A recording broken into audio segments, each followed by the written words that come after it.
Cold mind क्या होता है? सबसे पहले भरम तोड़ते हैं। देखो, कोल्ड माइंड का मतलब ये नहीं कि तुम भावनाहीन बन जाओ, या तुम किसी से बात न करो, या तुम रूठो स्टोइन फेस बनो। ये सब बच्चों वाली गलतफहमी है। कोल्ड माइंड का सही मतलब क्या, चलो जानते हैं। देखो, जब दिमाग हालत के ऊपर बैठा हो, इमोशनल दिमाग के ऊपर नहीं। देखो, ज्यादातर लोग उल्टा जीते हैं। उनका मूड तय करता है कि वो क्या बोलेंगे, क्या करेंगे, किससे जुड़ेंगे, किससे लड़ेंगे। मगर कोल्ड माइंड वाला इंसान ऐसा नहीं करता। बात कड़वी है लेकिन सच्ची। लोग कोल्ड माइंड क्यों नहीं बन पाते? क्योंकि कोल्ड माइंड बनने के लिए 3 चीजों को मारना पड़ता है: अप्रूवल के भूख को, इमोशनल कंफर्ट को, इंस्टेंट रिलेंस। और 99% लोग इन 3 चीजों के गुलाम हैं। Chapter 1, emotional salivary. ये सबसे बड़ा दुश्मन है। सच सुनो, तू दुखी इसलिए नहीं है कि तुम्हारा हालात खराब है। तू दुखी है क्योंकि तू इमोशनल के कंट्रोल में है। कोई कुछ बोल दे, मूड घूम गया। कोई इग्नोर कर दे, दिमाग घूम गया। कोई अटेंशन दे दे, खुश। यानी तुम्हारा दिमाग नहीं, कोई दूसरे लोग तुम्हारा रिमोट पकड़े बैठे हैं। कोल्ड माइंड का पहला नियम, जो मुझे फील कराए वो मुझे कंट्रोल नहीं करेगा। हमारा चैप्टर 2 है, रिएक्शन ही कमजोरी है। रियल लाइफ ऑब्जर्वेशन को समझो। जो जल्दी रिएक्ट करता है वही सबसे ज्यादा मैनिपुलेट होता है, और जो देर से बोलता है वही सबसे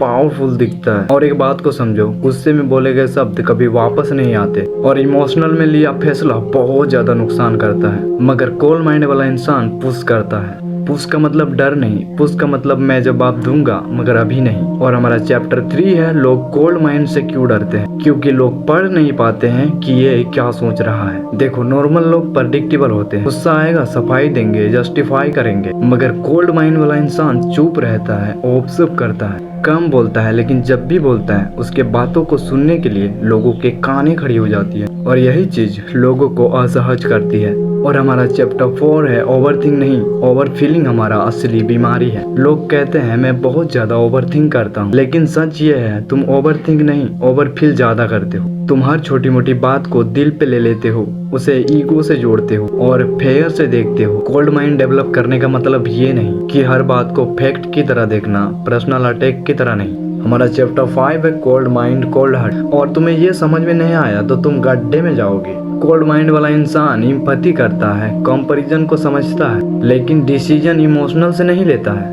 मतलब दिल जिंदा, दिमाग शक। हमारा चैप्टर 6 है, हमेशा साइलेंस के पास पावर होती है। ऑब्जर्व करो, झगड़े में जो चिल्लाता है वो वीक होता है, जो शांत रहता है वो ओपर हिंड में होता है। पुलिस, इंस्ट्रोगेन, बिजनेस डील, ब्रेकअप, फाइट, हर जगह एक ही रूल अप्लाई करता है। साइलेंस आदमी अपने कंट्रोल में होता है। कोल्ड माइंड डेवलप करने का सही तरीका यही है।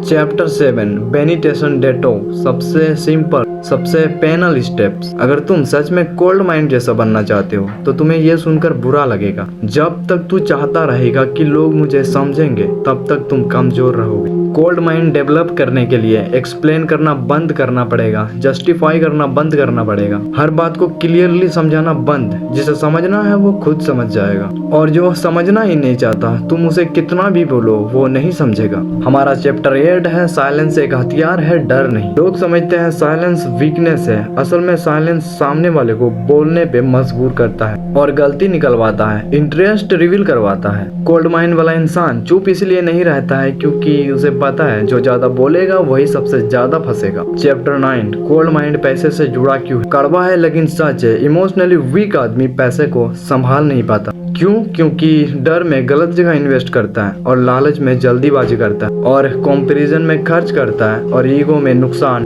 और कोल्ड माइंड वाला इंसान लॉन्ग टाइम के लिए सोचता है, शॉर्ट टाइम इमोशनली इग्नोर करता है, लॉस होने पर भी स्टेपेबल रहता है। इसीलिए रिच लोग काम दिखते हैं, गरीब नहीं। इमोशनली स्टेपेबल लोग गरीब रहते हैं। Chapter 10, discipline equal motivation.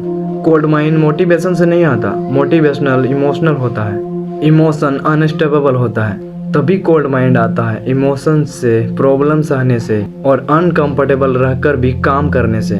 जब तुम बिना मूड देखे काम करता है तभी तुम्हारा माइंड ठंडा होता है। चैप्टर 11, ईगो को पहचानो, मारो नहीं, कंट्रोल करो।